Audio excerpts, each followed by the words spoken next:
Should we ban criminals from pubs and sports matches? We'd love your thoughts. 020 7862 2222. Government is bringing in new sentencing laws next month, restricting the use of prison sentences of less than 12 months. More criminals in England and Wales will be given community punishments instead. Ministers are saying, why don't we make them stronger punishments? Why don't we ban those people from pubs, concerts and sports matches? You could also stop them driving or moving around. You could give them drug testing. You could restrict offenders to specific areas. Reem, what do you think of that? Well, I don't really know how any of this would be policed. I mean, that's my main concern. It sounds like a great idea in theory. You know, you're not going to be allowed to go to your favourite football match if you commit a certain crime. You're not going to be allowed to do certain things. I really do think that, if you are... I'm not sure what sort of crimes they're looking at this for, but having your freedom restricted isn't really a particular punishment in so many ways, and I don't know how this is going to be policed. You just walk into another bar, they're not going to know who you are. Every single bar in the country isn't going to have a list of people that are not allowed in, and so you just be able to get away scot-free. I think actually the enforcement issue is more important. So I think a couple of things. Less things should be a crime. So I think if you're, caught with a bit of marijuana in your bag, that shouldn't be a crime. You should be allowed to use drugs personally. And I think that it's a complete waste of police resources. If you commit violent crime, you should be put behind bars, and that should be the end of the story. OK, what do you think? I think it's a brilliant idea, but I agree the practicalities are the problem, because they say the police or the probation service are going to have to monitor this, and the probation service not good at the moment anyway. But let's face it, there are lots of crimes that make people living in Britain today feel that we've become a lawless society. So crimes like shoplifting, crimes like phone mugging, Well, there's a good example, because I saw a figure saying 30,000 phones a year are stolen in London alone. Dreadful, absolutely dreadful. So at what point anyone gets punished for that? Well, do they, and are people caught? The actual, major crimes like murder and that sort of thing, those statistics have come down. But everybody I know, or everybody's talking about, saying we are in a lawless society. So something has to be done, and our prisons are full to overbursting.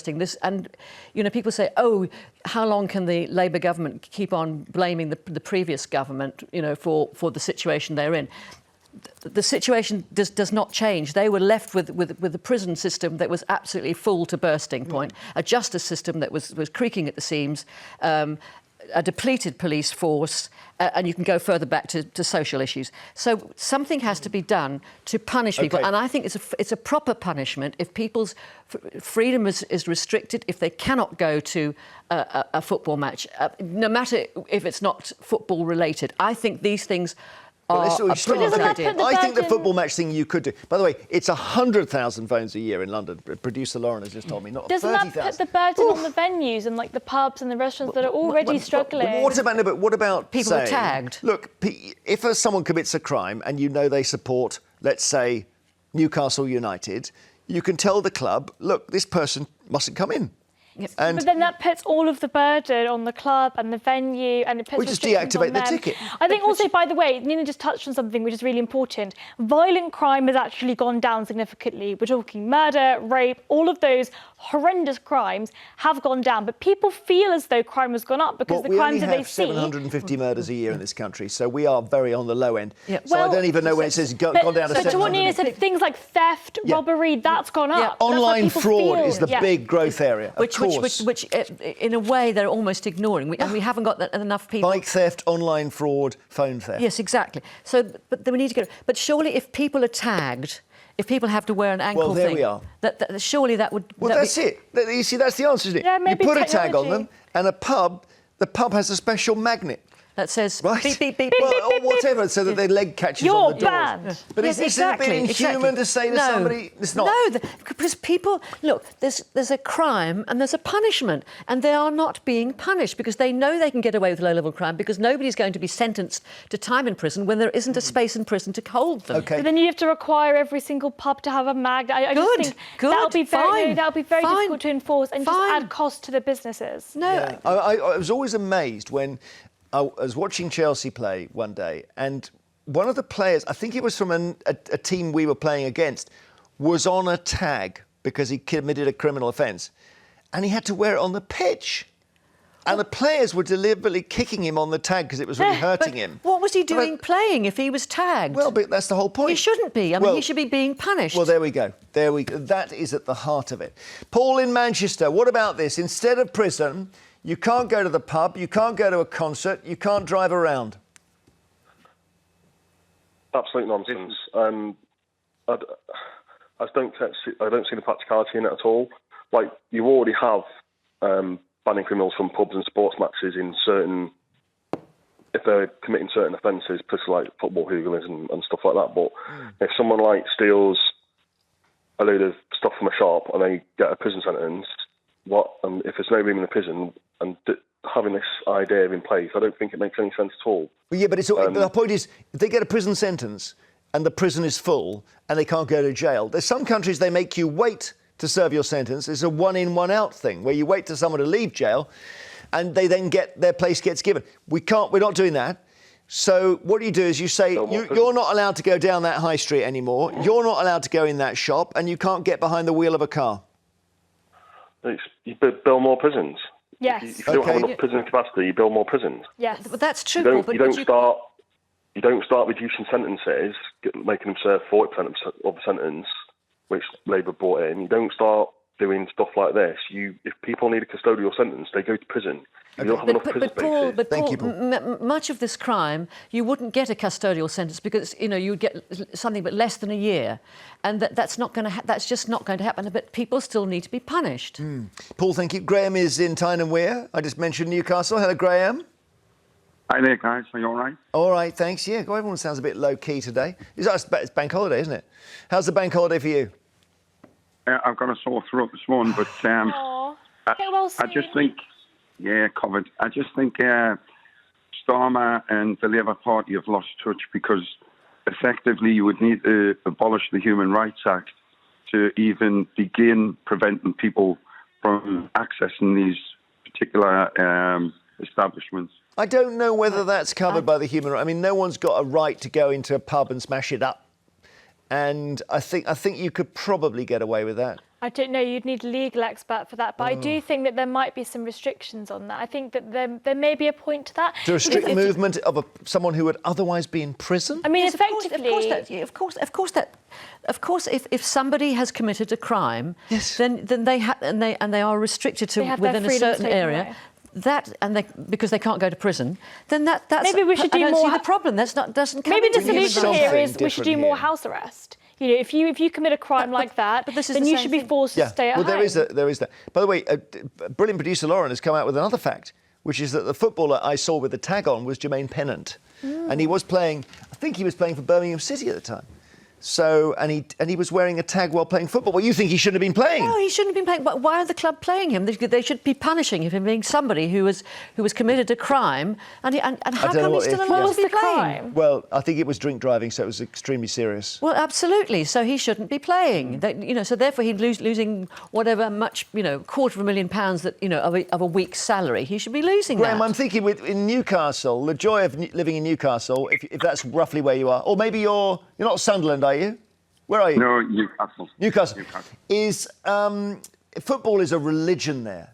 Now, if it's more of a punishment than anything else to say to a Newcastle United supporter, you can't watch your team at St James's Park anymore, isn't it? Surely that's the top end of punishment in Newcastle.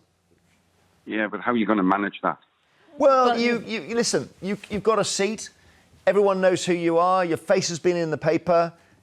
Everyone sitting around this person will call the stewards over. But is that not how it is right now in some respect? Well, they're not. Yeah, but they're not banned from attending the game. It's only when they kick off. I think, Graham, it's going to be so hard to enforce. It is hard. What they're doing, Graham, is that they're extending this particular aspect to people who've committed crimes that are not related to football. So exactly. At the moment now, it's only people who have created some kind of football hooligan type thing. But now it's somebody who have been shoplifting, who particularly fancies going to Chelsea on a Saturday or what have you, would not be allowed to go to Chelsea. I must say, I always wonder, Graham's right to point this out, when we hear somebody has done a terrible football hooligan thing and they've been banned by their club for life, I always wonder whether that means what it says? Because I always think maybe in a year's time they can kind of sneak back in and nobody mentions it. Just register under a different name. Well, or just buy a ticket from a tout or something. Thank you, Graham, very much indeed. Do call us 020 7862 2222. Just talking about this whole issue of how you punish people. This thing of if you make everyone's bedroom at home a jail cell, and that's where they stay, then you don't need any prison places. No, you don't need any prison places. I would take people's mobile phones away from them, because that's where, you organised crime online. You need to be able to cut them off from the things that they like.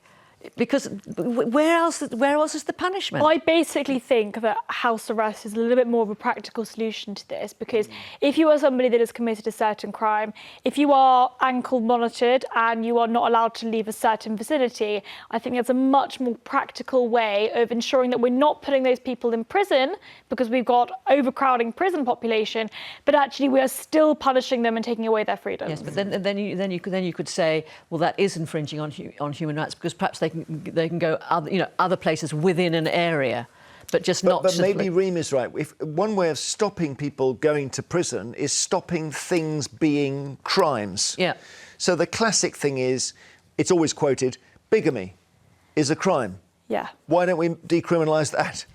Why does it matter? Well, it does matter, because actually the woman is usually the one who's left with the children. Well, let's do something else. We got Ian in Worcestershire. Hi, Ian. Hello there. How you doing? I'm doing well, thank you. Are you enjoying your bank holiday? Yes, I am actually. I mean, I'm just chilling out at the moment, listening to your show, and as always, when I listen to your show, something winds me up. Okay, thank you. Again. Okay. So what's wound you up today? Well, I agree with, is it Nina Myskow? I'm sorry if I've pronounced it. Nina Myskow has been on our screens for 40 years, Ian. Yeah, I know, and I know her well. But I agree totally with this idea of electronic or tagging, because you've got to have some sort of... we can't keep putting people in prison, obviously. There isn't room at the moment, and there's got to be a punishment. So if someone's a habitual shoplifter and they keep going in and stealing, I know we can't use the word stealing, and if they were tagged, as soon as they went into the shop, the shopkeeper would be alerted, and they'd be able to say, "I'm sorry, I want you to leave the shop. I'm not serving you." So they could say, "Look, I don't want you in," and that would save a lot of trouble. And I know there's ways they'd get around it, possibly remove the tag or something. But if they did that, then eventually they'd have to go to prison. But in the first instance, anybody that was habitually doing something, for example, in the pub situation, if someone was a bit of an alcoholic and they get violent, then they could have these tags, and the pub could say, "Look, I'm sorry, you're not coming in." Yeah. I think that's it, isn't it? I think we probably agree that. Will the pub have to check everybody's tag? Sorry, before you're allowed to come in, guys, you've got to check your ankles. Check your ankles. Show us your ankles. Fine. That might be a new, like a kind of British catchphrase. Show us your ankles. What's your beer and show us your ankles. Thank you, Ian. Later, it's the papers and everything else. Find out which countries are calling for the world map to be redrawn. But after the break, we're asking whether we need to stop calling old people sweet, because that's what Helen Mirren says. 020 7862 2222.